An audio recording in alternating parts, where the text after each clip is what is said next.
Thank you, Madam Speaker. I rise in opposition. This bill contains profound changes to education finance that were dropped at the 11th hour, out of the blue, without any public participation or any process.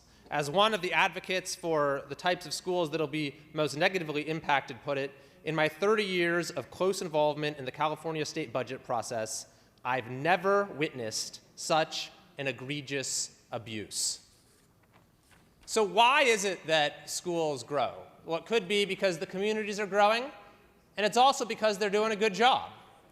And that's particularly true of those schools that are not assigned students by the default of zip code, but have to attract them to opt in through a desirable product.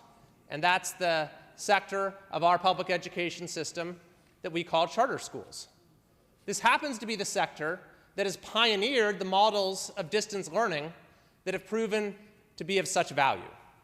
So what's the practical impact of this? Well, I'll give you an example of John Adams, which is a few schools in my district. They operate campuses in El Dorado Hills, Lincoln, and Roseville that serve 2,481 students this last year. As of today, John Adams has already enrolled 883 new students across its 3 campuses for the coming school year.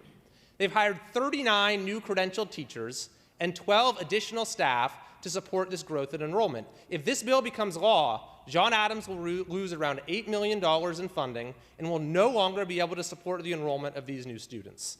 They'll also be unable to retain the 51 newly hired teachers and staff who would then be left without employment at a time when millions of Californians are struggling to stay afloat financially.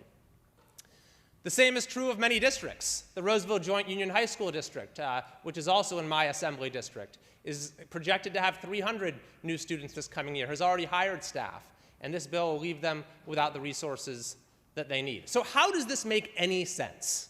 Why do these provisions exist?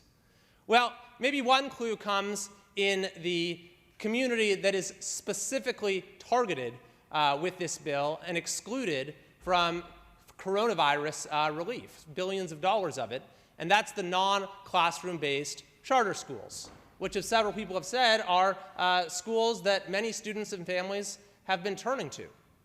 Again and again, time after time, we've had bills that target this community.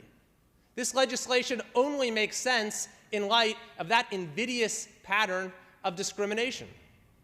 I mean, the parents and families and school leaders and teachers and everyone else who are part of this community, they look upon our state government with nothing but fear. They just wonder, what next? What harm is going to be done to me and my school and my way of life from the rarefied proceedings of this chamber?